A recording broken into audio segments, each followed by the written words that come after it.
7 সংসদ সদস্যের অবৈধ সম্পদ অনুসন্ধানে ধীর গতি নিয়ে প্রশ্ন, চাওয়া হয়নি সম্পদের হিসেব।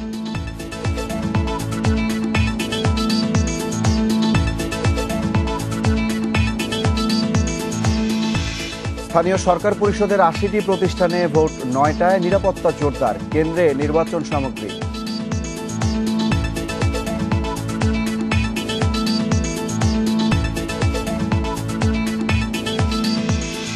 করোনায় পরামর্শ ছাড়াই চলছে অ্যান্টিবায়োটিক, ভিটামিন সেবন, বড় ক্ষতির আশঙ্কা বিশেষজ্ঞদের।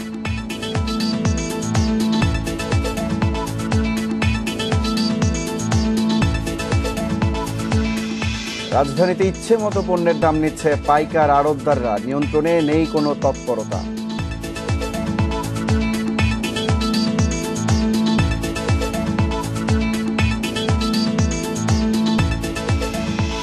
খুলনায় 9 পাটকলের মালামাল যন্ত্রাংশ চুরির শঙ্কা, হাজার কোটি টাকার পণ্য রক্ষায় নেই নজরদারি।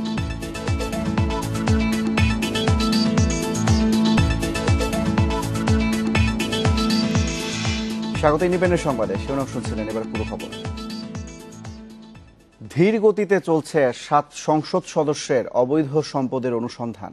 1 বছর পেরিয়ে গেলেও এখন পর্যন্ত মাত্র 2 জনকে জিজ্ঞাসাবাদ করেছে দুর্নীতি দমন কমিশন দুদক। অন্যদের সম্পদের খোঁজ খবর নেওয়া হলেও কারো কাছেই চাওয়া হয়নি সম্পদের হিসেব।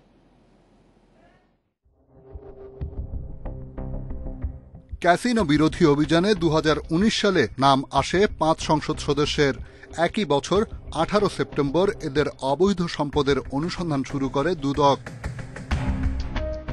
যাদের মধ্যে রয়েছেন চট্টগ্রামের সংসদ সদস্য ও জাতীয় সংসদের হুইপ শামসুল হক চৌধুরী, সুনামগঞ্জ 1 আসনের সংসদ সদস্য মোয়াজ্জেম হোসেন রতন, নারায়ণগঞ্জ 2-এর নজরুল ইসলাম বাবু, ভোলা 3 আসনের নুরুন নবী চৌধুরী শাওন এবং বরিশাল 4 আসনের সংসদ সদস্য পঙ্কজ দেবনাথ। এদের মধ্যে শুধু সুনামগঞ্জ 1 আসনের সংসদ সদস্য মোয়াজ্জেম হোসেন রতনকে ডেকে কয়েক ঘণ্টা জিজ্ঞাসাবাদ করা হয়েছে। বাকি কয়েকজনের বিদেশ যাত্রায় নিষেধাজ্ঞা বা বাংলাদেশ ব্যাংকের আর্থিক গোয়েন্দা সংস্থা BFIU সহ কয়েকটি প্রতিষ্ঠানে সম্পদের তথ্য চাওয়া হয়েছে। তবে দুদক বলছে পর্যায়ক্রমে ডাকা হবে বাকিদেরও। হয়তো যার কেসটি আগে গ্রহণ করা হয়েছে সে তার ব্যাপারে একটু অগ্রসর বেশি হয়েছে, অথবা পরিস্থিতির কারণে কোনোটা একটু অগ্রসর হয়েছে, কোনোটা একটু পিছনে আছে, তবে ব্যবস্থা মোটামুটি একই রকম। অনেক মামলায় দুদক দ্রুত কাজ করলেও সংসদ সদস্যদের অবৈধ সম্পদ অনুসন্ধানে দীর্ঘসূত্রিতা নিয়ে প্রশ্ন উঠেছে। দুর্নীতি রোধে রাজনৈতিক বা সামাজিক পরিচয়কে আমলে না নিয়ে দুদকের কাজ করা উচিত বলে মনে করছে টিআইবি। কোনো প্রকার প্রভাব বা করুণার ঊর্ধ্বে থেকে যদি দুর্নীতি দমন কমিশন তার দায়িত্ব যথাযথ পালন করতে পারেন, তাহলে অবশ্যই এটা দেশবাসীর জন্য সুসংবাদ হবে।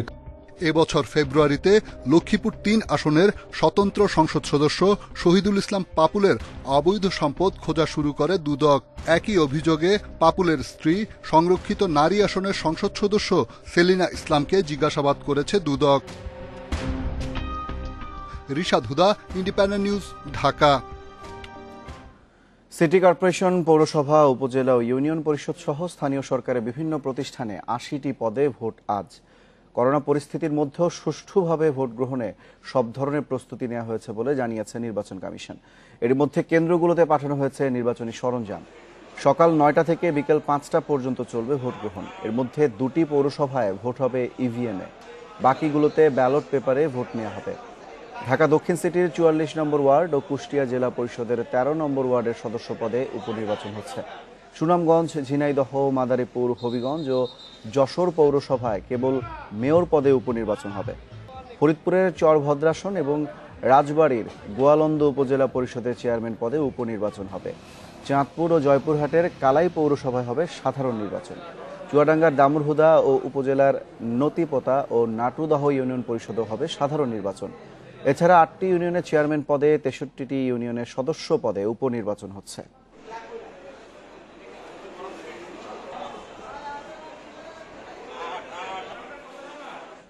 সিরাজগঞ্জ 1 ও ঢাকা 18 আসনের উপনির্বাচনে প্রার্থী চূড়ান্ত করেছে বিএনপি। সিরাজগঞ্জ 1-এ ধানের শীষের হয়ে লড়বেন সেলিম রেজা আর SM জাহাঙ্গীর হোসেন মনোনয়ন পেয়েছেন ঢাকা 18 আসনে। শুক্রবার বিকেলে গুলশানে দলের চেয়ারপারসনের রাজনৈতিক কার্যালয়ে এই ঘোষণা দেন মির্জা ফখরুল। এস এম জাহাঙ্গীর হোসেন জাতীয়তাবাদী যুবদল ঢাকা মহানগর উত্তরের সভাপতি আর সেলিম রেজা সিরাজগঞ্জের কাজীপুর উপজেলা বিএনপির সভাপতি। সিরাজগঞ্জ 1 আসন নিয়ে ফখরুল বলেন, আসনটি বিএনপির জন্য চ্যালেঞ্জের, তবে সেলিম রেজাকে শক্তিশালী প্রার্থী মনে করেন তিনি।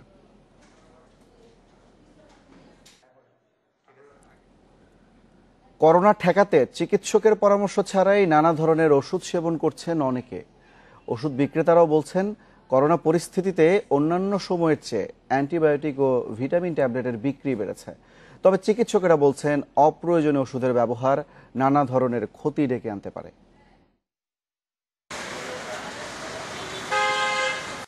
মাস্ক, হ্যান্ড গ্লোভ, স্যানিটাইজার ব্যবহারের পরেও করোনার ঝুঁকি থেকে মুক্ত হতে অনেকেই খাচ্ছেন মাত্রাতিরিক্ত ঔষধ। জিঙ্ক, ভিটামিন বি এবং ভিটামিন সি ছাড়াও অ্যান্টিবায়োটিকের সেবন বেড়েছে বহুগুণে। গৃহিণী নিপুণ জাহান শাহবাগে ফার্মেসিতে এসেছেন বাড়ির অন্য সদস্যদের জন্য ওষুধ নিতে। করোনামুক্ত থাকতে চিকিৎসকদের পরামর্শ ছাড়াই দীর্ঘদিন ধরে জিঙ্ক সহ বিভিন্ন ভিটামিন সেবন করছেন। বিক্রেতারাও জানান, অন্যান্য সময়ের চেয়ে অ্যান্টিবায়োটিক ও ভিটামিন বিক্রি বেড়েছে বহুগুণে। ভিটামিন সি, ই কাপ, তারপরে আপনার জিন, এগুলি খাচ্ছি। এখনো ছড়াচ্ছে জিনিসটা, তো সুতরাং সুরক্ষার জন্য আমাদেরকে এটা খেতে হচ্ছে। করোনার ট্রিটমেন্ট হিসাবে মানুষ নিত ভিটামিন সি, মাল্টিভিটামিন, প্যারাসিটামল জাতীয় ওই ওষুধগুলো এবং অ্যান্টিবায়োটিক অ্যাজিথ্রোমাইসিন, এই কয়েকটা প্রোডাক্টের সাইজ আছে।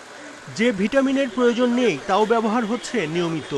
জিঙ্ক ও ভিটামিন বি কমপ্লেক্স রোগ প্রতিরোধ ক্ষমতা বাড়ালেও অন্যান্য ভিটামিন প্রয়োজনের তুলনায় অতিরিক্ত হলে শরীরের জন্য ক্ষতিকর। যে ভিটামিন সি যদি আমি বেশি খাই তাহলে আমার শরীরের পিএইচ যে লেভেলটাকে তারতম্য ঘটাবে এবং যার ফলে আমার কিডনি পাথর হওয়ার সম্ভাবনাটা থেকে যাচ্ছে। ভিটামিন ডি যদি খাই তাহলে সেটা আমার ক্যালসিয়ামের পরিমাণ বেড়ে যাবে শরীরে, ব্লাডে, এবং ক্যালসিয়াম বেড়ে গেলে আমার কার্ডিয়াক প্রবলেমস তৈরি হবে, কিডনি সমস্যা তৈরি হবে। করোনার হয়তো সন্দেহ করলে বা মনে হলে নিজেরাই আইভারমেকটিন খায়, ডক্সিসাইক্লিন খায়, ফেভিপিরাভির, অনেক রোগী নিজেরাও কিন্তু খায়। তা আমার মনে হয় এগুলো না করাই ভালো, একটু ডাক্তারের পরামর্শ নেওয়া উচিত আর কি। কারণ যে কোনো ওষুধ তো এটা কেমিক্যাল জিনিস, তো এগুলো তো পার্শ্ব প্রতিক্রিয়া তো আছেই। চিকিৎসকের পরামর্শ ছাড়া অ্যান্টিবায়োটিক ও ওষুধ সেবন থেকে বিরত থাকার পরামর্শ দিচ্ছেন বিশেষজ্ঞ এই চিকিৎসক। রোগীদের প্রতি আমার পরামর্শ যে আপনার নিজেরা ওষুধ দোকান থেকে কিনে খাবেন বা দোকানদারের পরামর্শ অনুযায়ী খাওয়া উচিত না, একজন ডাক্তারের পরামর্শ নিয়ে খাওয়াই কিন্তু সবচেয়ে ভালো।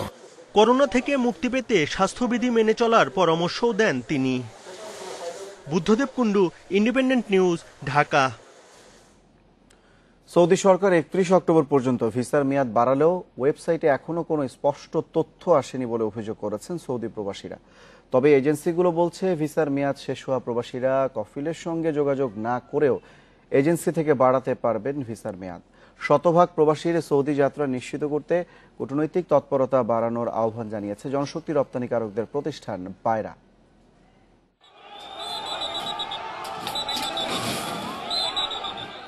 কিছুদিনের টানা বিক্ষোভের পর 4 অক্টোবর টোকেন পদ্ধতি থেকে সরে আসে সৌদি এয়ারলাইন্স। 30 অক্টোবরের মধ্যে ভিসার মেয়াদ শেষ হবে এমন 250 প্রবাসীকে শুক্রবার টিকিট দেয় সৌদি এয়ারলাইন্স কর্তৃপক্ষ।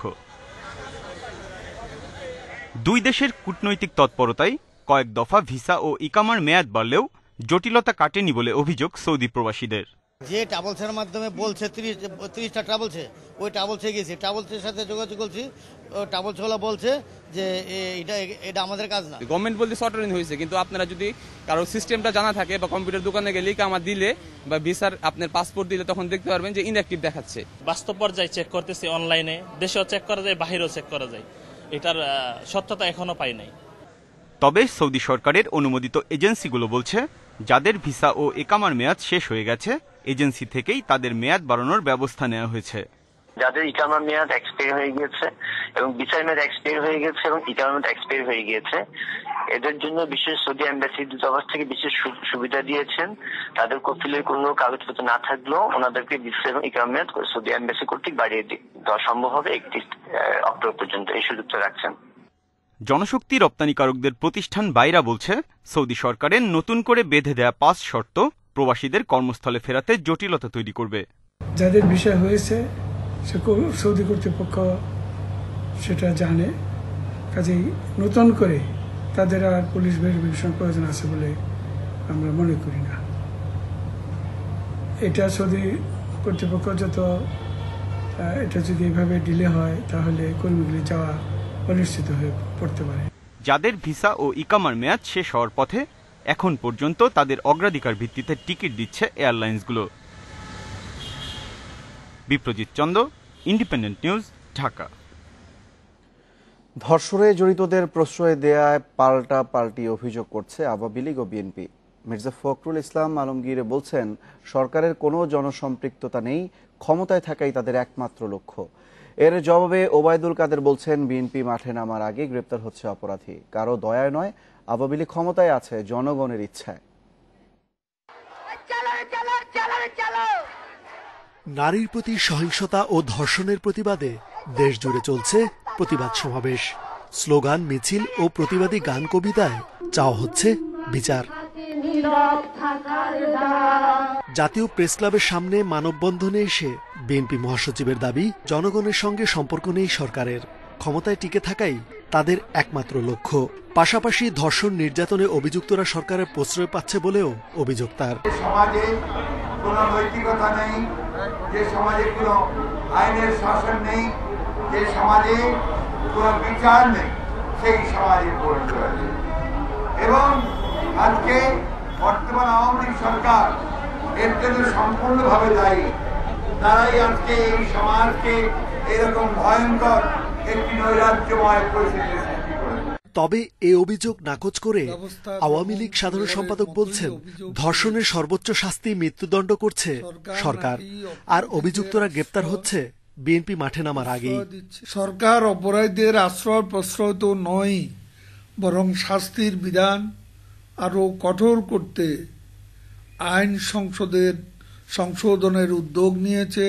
ধর্ষণের বিচার চাইতে গিয়ে সরকার পতন আন্দোলনের কথিত ঘোষণা দিয়ে বিএনপি ধর্ষক এবং ঘৃণ্য অপরাধীদের বাঁচানোর অপপ্রয়াস চালাচ্ছে।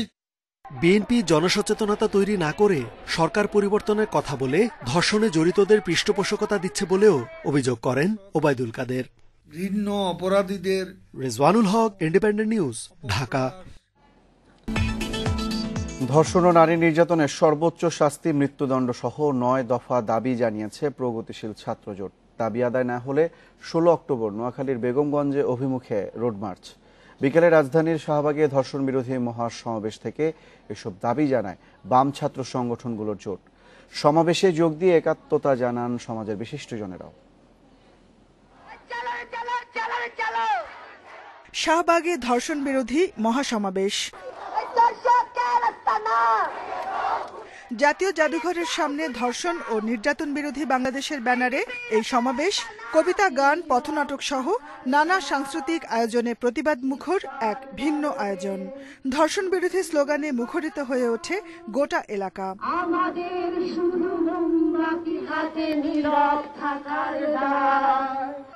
সমাবেশে যোগ দেন বিভিন্ন শ্রেণী পেশার মানুষ। তাদের অভিযোগ, আইনশৃঙ্খলা বাহিনীর তৎপরতার অভাবে বাড়ছে ধর্ষণের ঘটনা। প্রতি মুহূর্তে এই দেশ, এই রাষ্ট্র ধর্ষিত হচ্ছে বিভিন্ন উপায়ে, বিভিন্ন কায়দায়। কেননা প্রতি মুহূর্তে এই রাষ্ট্র অন্যায্যতা, যারা আছেন ক্ষমতায়, যারা সরকার, তারা একটা অন্যায্যতা তৈরি করেছে। যত নারী নির্যাতনের ঘটনা, খুনের ঘটনা ঘটেছে, ধর্ষণের ঘটনা ঘটেছে, সেই ঘটনার বিচার নিয়ে তারপরে এখান থেকে ফিরবে সংগ্রামী বন্ধুগণ। সমাবেশ থেকে ধর্ষণ ও নিপীড়ন বন্ধে ৯ দফা দাবি উত্থাপন করেন সমাজতান্ত্রিক ছাত্র ফ্রন্টের সাধারণ সম্পাদক। এই ধরনের ধর্ষণ নির্যাতনের সাথে যুক্ত ছাত্রলীগ, যুবলীগ, সন্ত্রাসী সহ যুক্তদের দৃষ্টান্তমূলক শাস্তি নিশ্চিত করতে হবে। ১৫ অক্টোবরের মধ্যে দাবি আদায় না হলে নোয়াখালীর বেগমগঞ্জ অভিমুখে ধর্ষণ বিরোধী রোড মার্চ কর্মসূচির ঘোষণা দেয় ছাত্র ইউনিয়ন। আগামী ১৫ অক্টোবর পর্যন্ত যদি আমাদের দাবি মেনে না নেওয়া হয়, তাহলে আগামী ১৬ তারিখ সকাল ৯টায় এই শাহবাগ থেকে নোয়াখালী বেগমগঞ্জ পর্যন্ত লং মার্চ অনুষ্ঠিত হবে। 17 অক্টোবর পর্যন্ত ছাত্র জোটের অন্যান্য কর্মসূচির মধ্যে রয়েছে আলোকচিত্র প্রদর্শন, সাংস্কৃতিক সমাবেশ, ধর্ষণ বিরোধী চলচ্চিত্র উৎসব, নারী সমাবেশ ও ঢাকায় ধর্ষণ বিরোধী সাইকেল র্যালি। মা কালীর খড়গের মতো। Jahanara Parvin, independent news, Dhaka. এ যেন যেমন খুশি তেমন দাম রাখো, বলছি রাজধানীর কারওয়ান বাজারের সবজির দামের কথা। যখনই কোনো পণ্যের সংকট দেখা দেয় তখনই ইচ্ছে মতো দামে তা বিক্রি করেন পাইকার ও আড়তদারেরা। এবারও তার ব্যতিক্রম নয়। 100 গজের ব্যবধানে পাইকারি বাজারে কাঁচা মরিচ সহ অন্য সবজির দামের পার্থক্য 30 টাকা। দাম নিয়ন্ত্রণে নেই কোনো নজরদারিও। রাত নামার সাথে সাথেই উত্তরের জেলা বগুড়া, রাজশাহী, পশ্চিমের কুষ্টিয়া, মেহেরপুর, ঢাকা বিভাগের ফরিদপুর, নরসিংদী সহ অনেক জেলা থেকে রাজধানীতে ঢোকে শত শত সবজিবাহী গাড়ি। রাস্তায় অস্বাভাবিক কোনো পরিস্থিতি না থাকায় পণ্যবাহী গাড়িগুলো আসছে প্রায় বিনা বাধায়। গোটা শহর যখন নিস্তব্ধ, তখন ব্যতিক্রম কারওয়ান বাজার। ব্যবসায়ীদের হাঁকডাকে মুখর। ট্রাকে ট্রাকে আসছে সবজি, বিক্রি হয়ে যাচ্ছে নিমিষেই। কারওয়ান বাজারের ঢাকা ব্যাংকের গলি। এখানে 5 জন কাঁচামরিচ বিক্রেতার সঙ্গে কথা হয় ইন্ডিপেন্ডেন্ট নিউজের। তাদের দুজন জানান দাম 200 টাকা কেজি, আরেকজন জানান দাম 10 টাকা কম। এখান থেকে প্রায় 100 গজ দূরে এলসি মার্কেটে একই কাঁচামরিচের দাম 170 থেকে 80 টাকা, অর্থাৎ পাইকারি বাজারেই দামের ব্যবধান 30 টাকা। খুচরা বিক্রেতারা জানান এ দামের সাথে 20 থেকে 40 টাকা যোগ করে ভোক্তার কাছে বেচবেন তারা। মনে করেন 80 টাকা 85 টাকা পড়ছে কিনা, আসতে মনে করেন 5 টাকা খরচ, 90 টাকা পড়ছে। 200 টাকা কেজি বেচছি। আজকে 170 টাকা কিনছি, 180 টাকা বেচতেছি। বাজার ঘুরে দেখা যায় চিচিঙ্গার দাম 26 থেকে 40 টাকা কেজি। ফুলকপিরও সাইজ ভেদে দামের ব্যবধান অনেক। বিক্রি হয় 30 থেকে 40 টাকা, খুচরায় যা 50 টাকা ছাড়ায়।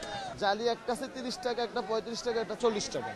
আমরা যেখান থেকে আনতেছি এটা এখান থেকে কিনায় 25 টাকা, আমরা এখানে 35, 40, 30। এক দোকানের দামের সঙ্গে আরেক দোকানের দামের পার্থক্য এত বেশি কেন? এমন প্রশ্নের সাফ জবাব, একটা দেশি আরেকটা হাইব্রিড। একটা হলো দেশি মাল বড় সাইজ, যেটার দাম বেশি, যেমন এই যে মেহেরপুরের মাল, এটার দাম বেশি। আবার কুষ্টিয়ার মালটা হলো ছোট, ওটার দামটা কম। তবে শুক্রবারের তুলনায় শনিবার কাঁচামরিচ, পটল সহ কিছু সবজির দাম কম বলে জানান ব্যবসায়ীরা। ব্যতিক্রম আলু, দাম বেড়েছে 2 টাকা। Ruhul Amin, independent news, Dhaka. সবজির দাম নিয়ে জানাতে গাজীপুর থেকে যোগ দিয়েছেন সহকর্মী আবুল হাসান। আবুল হাসান, একটু জানতে চাই, গাজীপুরে পাইকারি ও খুচরা বাজারে সবজির দামের পার্থক্য কেমন দেখছেন এবং দাম নিয়ে কি বলছেন ক্রেতা বিক্রেতারা?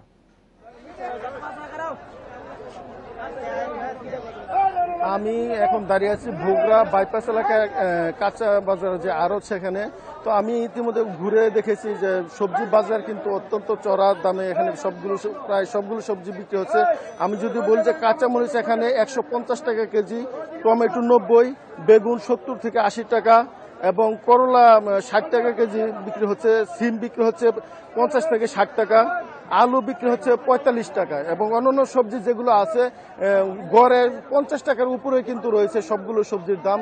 এবং এই বিষয়টি নিয়ে আমি ব্যবসায়ীদের সঙ্গে কথা বলেছিলাম। তারা যেটি জানিয়েছেন যে মোকাম রয়েছে, সেই মোকামগুলোতে সেখান থেকে মাল তারা ছাড়ছেন, আটকে দিচ্ছেন এবং বন্যা বৃষ্টিপাতের কারণে এই সবজির বাজার চড়া বলে তারা জানিয়েছেন। তবে শুক্রবার গতকাল কিন্তু এই বাজার আরো চড়া ছিল। আজকে শনিবার একটু কমেছে, বিশেষ করে মরিচ এবং অন্যান্য যে সবজি, টমেটো, এগুলোর দাম কিছু কমেছে। তবে অন্যান্য যে সবজি রয়েছে সেগুলো কিন্তু এখনো চড়া। আমি যদি দেখাতে চাই যে এখানকার যে বাজার পরিস্থিতি, আপনারা দেখেন যে এখানে কিন্তু অনেক দেশ এলাকার যে জেলার যে বিভিন্ন এলাকা, সেখান থেকে কিন্তু লোকজন আসতেন এখানে কেনার জন্য এবং সকাল থেকেই এটা মানে লোকারণ্য হয়ে গেছে এবং তারা বিভিন্নভাবে এখান থেকে সবজি কিনে খুচরা বাজারে বিক্রি করবেন। তবে খুচরা বাজারে আমরা যে খবরটি জেনেছি যে এখান থেকে যে আলু বিক্রি হচ্ছে 42 টাকা, সেটি কিন্তু খুচরা পর্যায়ে গিয়ে 50 টাকা করে বিক্রি হচ্ছে এবং অন্যান্য যে সবজি সেগুলো কিন্তু গড়ে 20 টাকা বা 10 টাকা করে প্রতি কেজিতে বেশি দরে বিক্রি হচ্ছে বলে আমরা খবর নিয়ে জেনেছি। এবং এই অবস্থায় কিন্তু এখানে যে কাঁচা বাজার আড়ত, সেই আড়তে এই অবস্থা এবং খুচরা পর্যায়ে কিন্তু দাম বেশি থাকায় সাধারণ মানুষ কিন্তু অত্যন্ত ক্ষুব্ধ এবং তারা নানাভাবে ভোগান্তিতে রয়েছেন বলে। জি আবুল হাসান, সবশেষ খবর নিয়ে নিশ্চয় পরবর্তীতে আবার আমাদের সঙ্গে যুক্ত হবেন। গাজীপুরের সবজির বাজারে খবর জানাচ্ছেন সহকর্মী আবুল হাসান। মিয়ানমারের রাখাইনের সন্ত্রাস বিরোধী অভিযানের কারণে রোহিঙ্গাদের ফিরে যাওয়ার সুষ্ঠু পরিবেশ তৈরি হচ্ছে না। দেশটির নির্বাচনের পর আলোচনার টেবিলে বসার জন্য নেপিদোকে চাপ দেওয়া হবে বলে জানিয়েছেন পররাষ্ট্র সচিব মাসুদ বিন মোমেন। এজন্য চীনের সহযোগিতা চাওয়া হবে বলে জানান তিনি। নভেম্বরে জাতীয় নির্বাচনকে সামনে রেখে আবারও অস্থির মিয়ানমার। স্থানীয়দের অভিযোগ, রাখাইন ও এর আশেপাশে বেশ কয়েকটি গ্রামে আবারও সন্ত্রাস বিরোধী অভিযান শুরু করেছে মিয়ানমার সেনাবাহিনী। বিশ্লেষকরা বলছেন, রোহিঙ্গাদের ফিরে যাওয়ার পরিবেশ তৈরির পরিবর্তে পরিস্থিতি আরো ঘোলাটে করছে মিয়ানমার। এতে বাধাগ্রস্ত হচ্ছে প্রত্যাবাসন প্রক্রিয়া। মিয়ানমার মিলিটারি যদি টিকে থাকতে হয়, অন্য কথায় ইয়ঙ্গনের যে মিলিটারি বা বার্মান মিলিটারি, সেটা যদি টিকে থাকতে হয় তাহলে তার সবসময় এই ধরনের অভিযান, যুদ্ধ, এই ধরনের জিনিস করেই তার থাকতে হবে। রাখাইন প্রদেশে আপনার টাটমাদাও যে সিকিউরিটি নাকি বলে ক্লিয়ারেন্স অপারেশনস করছে, তো সেইটা একটু মনিটর করার বিষয় আছে এবং এর মাধ্যমে আমরা যাতে we don't get caught off guarded. Rohingya প্রত্যাবাসন নিয়ে বছরে বাংলাদেশ মিয়ানমারের 2টি বৈঠক হওয়ার কথা, কিন্তু গত 3 বছরে হয়েছে 4টি। পররাষ্ট্র সচিব জানান, আলোচনায় বসতে এখন নির্বাচনের অজুহাত দেখাচ্ছে নেপিদো। কন্টিনিউ টু পারসু ইট এবং মেবি ইলেকশনের পরে আমরা আরো জোর করে করার আমাদের করবো এবং চায়নাকেও আমরা বলবো যে তোমরা আমাদেরকে সাহায্য করো so that Myanmar can make up there mind. এর আগে 2017 সালে মিয়ানমার সেনাবাহিনীর অভিযানের মুখে বাংলাদেশে পালিয়ে আসে প্রায় 8.5 lakh Rohingya. Nafidullah, independent news, Dhaka. নারায়ণগঞ্জের ফতুল্লায় তুচ্ছ ঘটনাকে কেন্দ্র করে দুপক্ষের সংঘর্ষে এক গার্মেন্টস কর্মী নিহত হয়েছেন, আহত হয়েছে আরও একজন। এই ঘটনায় 2 জনকে আটক করেছে পুলিশ। আহত লিমন জানান, মাসদাইর এলাকার আকাশ গ্যাংয়ের এক সদস্যকে থাপ্পড় মারে গার্মেন্টস কর্মী নাইম। এতে ক্ষিপ্ত হয়ে নাইম ও তার বন্ধুদের ওপর হামলা করে আকাশ গ্যাংয়ের সদস্যরা। এক পর্যায়ে ধারালো অস্ত্র দিয়ে নাইম ও লিমনকে আঘাত করে তারা। আহত অবস্থায় 2 জনকে হাসপাতালে নেওয়া হলে নাইমকে মৃত ঘোষণা করেন চিকিৎসক।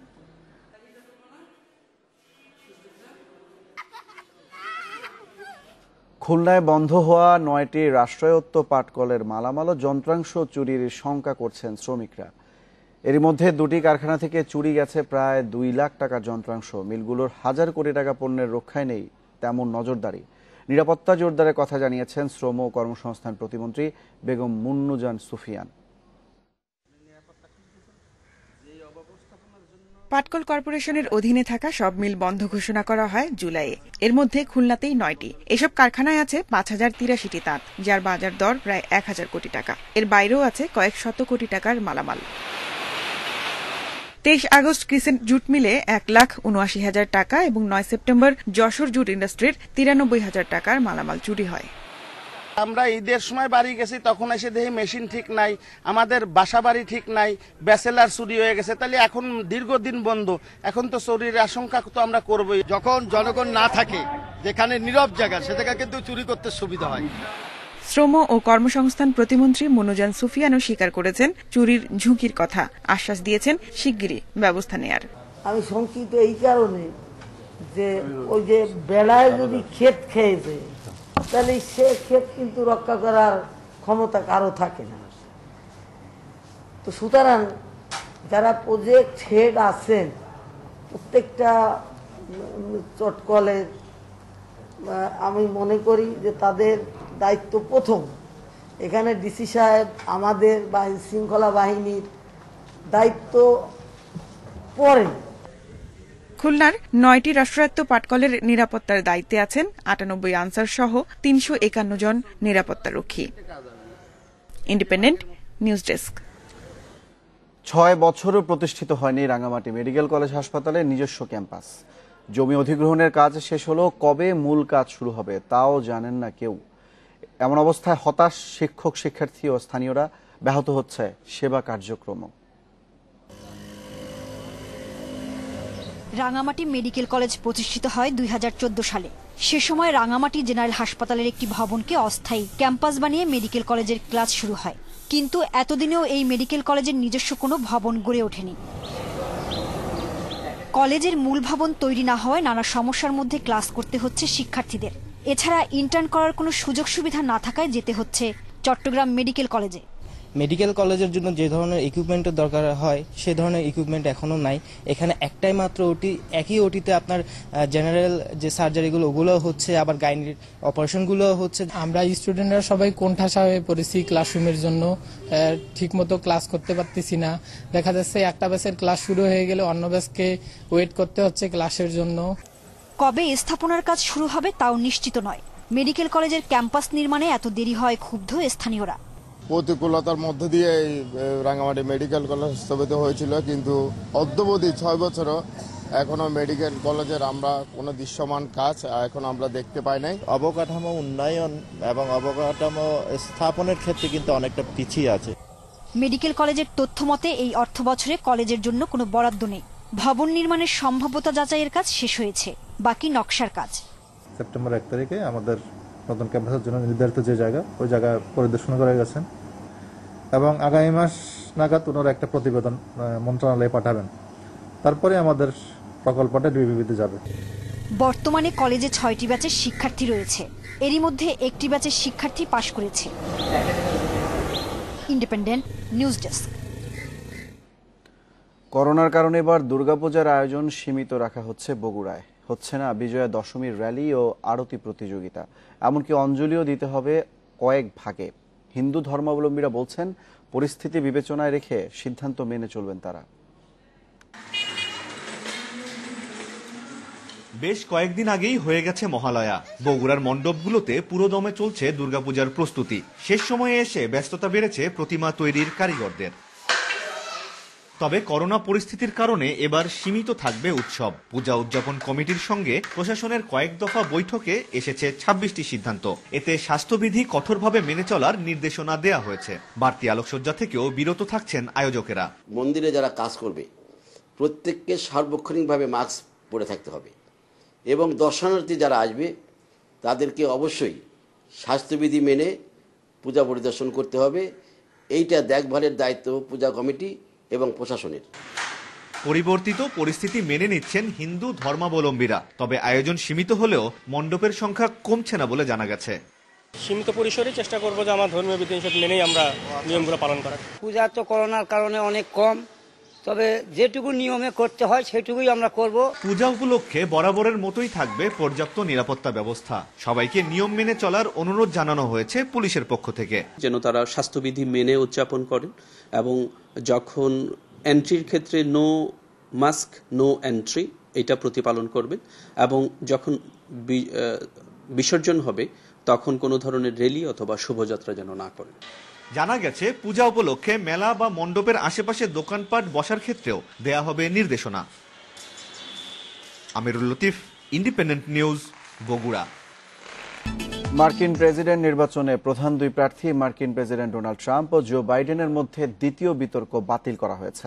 শুক্রবার এক বিবৃতিতে আয়োজক কমিশন এই ঘোষণা দেয়। বিবৃতিতে বলা হয়, প্রেসিডেন্ট ট্রাম্পের করোনায় আক্রান্ত হওয়া এবং পরবর্তীতে ট্রাম্প ভার্চুয়াল বিতর্ক করতে রাজি না হওয়ায় এই সিদ্ধান্ত নেওয়া হয়েছে। বিতর্কটি 15 অক্টোবর মিয়ামিতে অনুষ্ঠিত হওয়ার কথা ছিল। এর আগে 29 সেপ্টেম্বর প্রথম বিতর্কে বাইডেনের কাছে হেরে যান মার্কিন প্রেসিডেন্ট ট্রাম্প। তবে ট্রাম্পের প্রচারণা দলের দাবি, বিতর্কে ট্রাম্পের কাছে বাইডেনের পরাজয় এড়াতেই দ্বিতীয় বিতর্ক বাতিল করেছে সিপিডি। তাদের মতে ট্রাম্প পুরোপুরি সুস্থ হয়ে দ্বিতীয় বিতর্কে উপস্থিত থাকতে পারতেন, তবে তাদের তৃতীয় এবং শেষ বিতর্ক 22 অক্টোবর যথাসময়ে টেনেসিতে বেলমন্ট বিশ্ববিদ্যালয়ে অনুষ্ঠিত হবে বলে জানিয়েছে কমিশন। বিশ্বে 24 ঘন্টায় 5,700-র বেশি মানুষের মৃত্যু হয়েছে। এ নিয়ে বিশ্বে মোট মৃতের সংখ্যা ছাড়ালো 10,72,000। একদিনে রোগী শনাক্ত হয়েছে 3,52,000-এর বেশি। এ পর্যন্ত মোট সংক্রমিতের সংখ্যা 3,70,00,000-এর বেশি।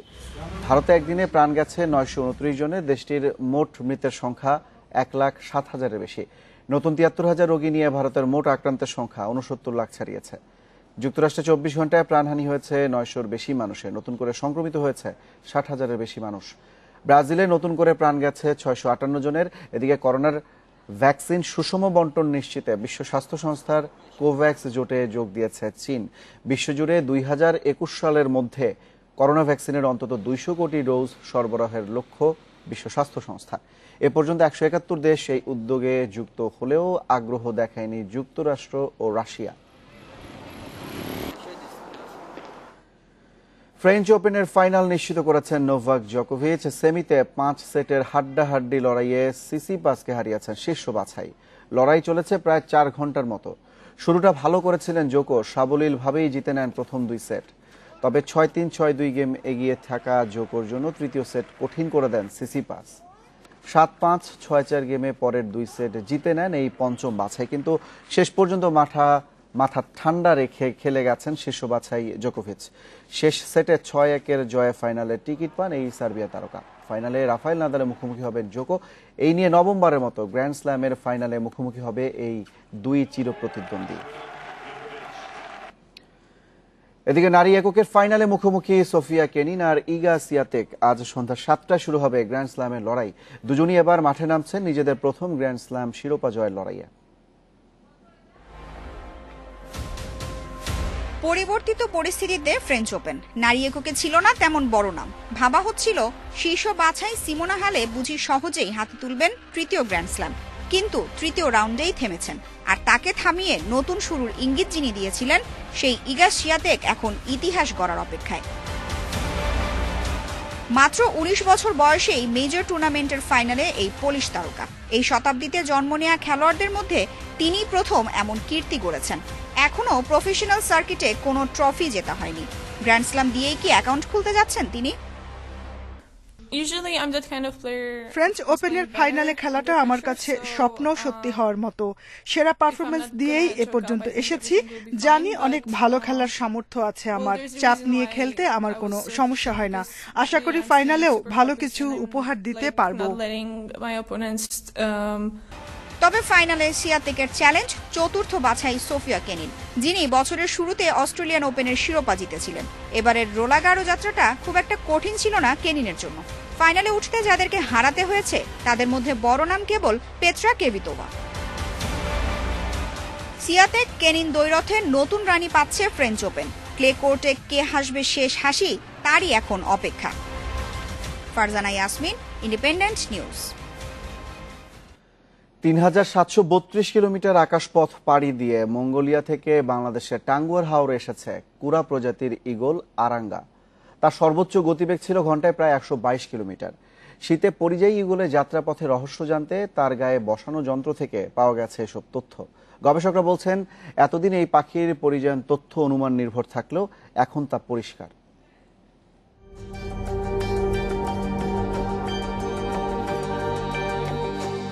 দক্ষিণ মঙ্গোলিয়ার গোবি মরুভূমির বুনসাগান হ্রদ থেকে প্রতি বছর আসে পালাসি কুরা ঈগল।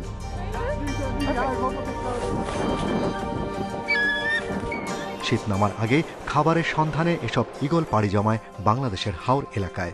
আরাঙ্গা নামের একটি মেয়ে কুড়া ঈগলের গায়ে 20 আগস্ট স্যাটেলাইট যন্ত্র বসানো হয়। 7 দিনের মাথায় মঙ্গোলিয়া থেকে চীনের সীমানায় প্রবেশ করে পাখিটি। এরপর প্রায় 2500 কিলোমিটার পাড়ি দিয়ে চীন ভুটান সীমান্তে প্রবেশ করে 13 সেপ্টেম্বর।